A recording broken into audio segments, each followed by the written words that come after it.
Asian games के छठे दिन भी भारत ने गोल्ड पर साधा निशाना। शूटिंग में भारत ने जीते 2 मेडल। स्वप्निल ऐश्वर्य अखिल की तिकड़ी को 50 मीटर राइफल में मिला आज का पहला गोल्ड। प्रधानमंत्री मोदी ने तीनों निशानेबाजों को ट्वीट करके बधाई दी। 10 मीटर एयर पिस्टल में पलक पुलियन ने जीता आज दूसरा गोल्ड और इसी इवेंट में ईशा सिंह ने सिल्वर मेडल अपने नाम किया। ईशा सिंह, दिव्या टीएस और पलक गुलेरिया ने women 10 metre air rifle team स्पर्धा में जीता सिल्वर। महिला शूटर्स ने किया जबरदस्त प्रदर्शन। प्रधानमंत्री ने महिला पदक विजेताओं को दी बधाई। ट्वीट करके इस कामयाबी को बताया प्रेरणा। 18 साल की ईशा सिंह का इस एशियाड में ये चौथा मेडल है। ईशा ने देश के लिए 1 गोल्ड और 3 सिल्वर मेडल जीतने में निभाई अहम भूमिका। ऐश्वर्य प्रताप सिंह तोमर ने 50 मीटर राइफल में 3 पीएम इवेंट में जीता सिल्वर। शूटिंग में जारी है पदकों का सिलसिला। मेडल जीतने पर भारतीय शूटर्स ने जताई खुशी। कहा, हमारी टीम ने 8 पॉइंट्स से वर्ल्ड रिकॉर्ड भी तोड़ा। भारत ने टेनिस में जीता सिल्वर मेडल। पुरुष टेनिस डबल्स में रामकुमार रामनाथन और साकेत मोइनेनी का कमाल। एथलेटिक्स में भारत का खुला खाता। किरण बालियान ने शॉटपुट में जीता ब्रॉन्ज। किरण का बेस्ट थ्रो 17.36 मीटर रहा। गोल्ड और सिल्वर चीन ने अपने नाम किए। स्क्वैश में भारत को मिला ब्रॉन्ज। हांगकांग से 1-2 से हार के बाद कांस्य पदक से करना पड़ा संतोष। भारत ने अब तक जीते 8 गोल्ड, 12 सिल्वर और 13 ब्रॉन्ज। पदकों की कुल संख्या 33। चौथे पोजीशन पर भारत। मिक्स डबल्स के फाइनल में पहुंचे रोहन बोपन्ना, ऋतुराज भोसले चीनी ताइपे के चान हाओ चिंग और सुयू हस्यू को मात दी। गोल्ड के लिए चीनी ताइपे के स्युंग हाओ हुआंग और एनशुओ लियांग से भिड़ेंगे। 25 मीटर रैपिड फायर पिस्टल में ब्रोंज जीतने वाले अनीश भानवाला का करनाल में घर पहुंचने पर स्वागत। अनीश के माता पिता ने खुशी जताई। अनीश ने माता पिता का आशीर्वाद लिया। एशियन गेम्स में झज्जर की पलक गुलिया ने फहराया हिंदुस्तान का परचम। झज्जर में पलक के पैतृक गांव में खुशी का माहौल। महिला आरक्षण बिल को राष्ट्रपति द्रौपदी मुर्मू की मिली मंजूरी। राष्ट्रपति के हस्ताक्षर के बाद महिला आरक्षण बिल बना कानून। कानून बनने के बावजूद 2024 के लोकसभा चुनाव में नहीं लागू होगा महिला आरक्षण। पहली जनगणना और सीटों के परिसीमन का होगा काम। 2029 में लोकसभा चुनाव में लागू हो सकेगा महिला आरक्षण। लोकसभा में बिल का 2 सांसदों ने किया था विरोध। राज्यसभा में सर्वसम्मति से पास हुआ बिल। आरजेडी नेता अब्दुल बारी सिद्दीकी के बिगड़े बोल। कहा, आरक्षण के नाम पर लिपस्टिक और बॉब कट वाली महिलाएं आ जाएंगी। बोले, देना है तो ओबीसी को दें आरक्षण। पाक अधिकृत कश्मीर पर केंद्रीय मंत्री वीके सिंह का बड़ा बयान। कहा, पाकिस्तान में हालात ऐसे हैं कि खुद ही पीओके आ जाएगा भारत के पास। पटना के फुलवारी शरीफ में एक दरगाह में नीतीश कुमार की मौजूदगी में जेडीयू नेताओं ने मांगी नीतीश को पीएम बनाने की दुआ। पहले भी जाते रहे नीतीश कुमार के पीएम दावेदारी को लेकर बयानों की बौछार। केंद्रीय मंत्री गिरिराज सिंह बोले, मुस्लिम वोटों के लिए काम करते हैं नीतीश लालू। नीतीश की दावेदारी पर आपके संयोजक और दिल्ली के मुख्यमंत्री अरविंद केजरीवाल ने कहा, व्यक्ति नहीं देश है जरूरी। बोले, हमें किसी एक को सशक्त नहीं बनाना।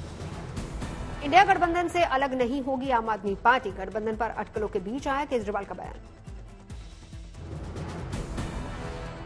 नीतीश कुमार की पीएम पद की दावेदारी पर राष्ट्रीय जनता दल का समर्थन। कहा, नीतीश है योग्य। राज्यसभा सांसद राकेश सिन्हा का आरजेडी पर हमला। बोले, आरजेडी पार्टी नहीं अवसरवादियों की जमात। प्रदूषण से निपटने के लिए दिल्ली के मुख्यमंत्री ने किया विंटर एक्शन प्लान का ऐलान। कहा, लागू किया जाएगा ग्रैब। दिल्ली में डीजल और पेट्रोल गाड़ियों की निगरानी के लिए 385 टीमों का गठन। 13 हॉटस्पॉट चिन्हित किए गए। निर्माण एजेंसियों के लिए पहले ही किए जा चुके हैं दिशा निर्देश जारी। पिछले साल पराली प्रबंधन पर केंद्रित थी योजना। दिल्ली के पर्यावरण मंत्री गोपाल राय का बयान। केजरीवाल के एक्शन प्लान का ही नतीजा है। 2014 के बाद से दिल्ली में प्रदूषण का स्तर 30% कम हुआ। 30 सितंबर को गुजरात दौरे पर आएंगे गृह मंत्री अमित शाह। 3 अलग अलग कार्यक्रमों में होंगे शामिल।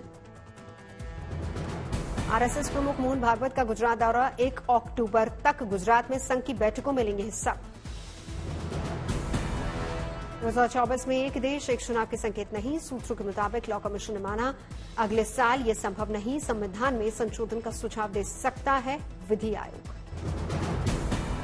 तेलंगाना बीजेपी अध्यक्ष और केंद्रीय मंत्री जी किशन रेड्डी ने बताया पीएम मोदी 1 अक्टूबर को पलामूरू में रैली को करेंगे संबोधित। पीएम मोदी 3 अक्टूबर को निजामाबाद में करेंगे रैली, तेलंगाना को देंगे 13,545 करोड़ की परियोजनाओं की सौगात। छत्तीसगढ़ विधानसभा चुनाव में भी सीएम कैंडिडेट का ऐलान नहीं करेगी बीजेपी, सामूहिक चेहरे पर बीजेपी लड़ेगी 2023 का विधानसभा चुनाव। पिछली बार बीजेपी ने लड़ा था छत्तीसगढ़ के पूर्व मुख्यमंत्री रमन सिंह के चेहरे पर चुनाव, 15 सीटों पर सिमट गई थी बीजेपी। मध्य प्रदेश बीजेपी अध्यक्ष वीडी शर्मा का बयान, स्वास्थ्य कारणों से चुनाव नहीं लड़ना चाहती यशोधरा जी, कोरोना से चौथी बार हुई थी संक्रमित। दिल्ली के बीजेपी सांसद और राजस्थान की टोंक सीट से प्रभारी रमेश बिदूड़ी का बयान, बोले महिला अत्याचार में राजस्थान देश में पहले नंबर पर।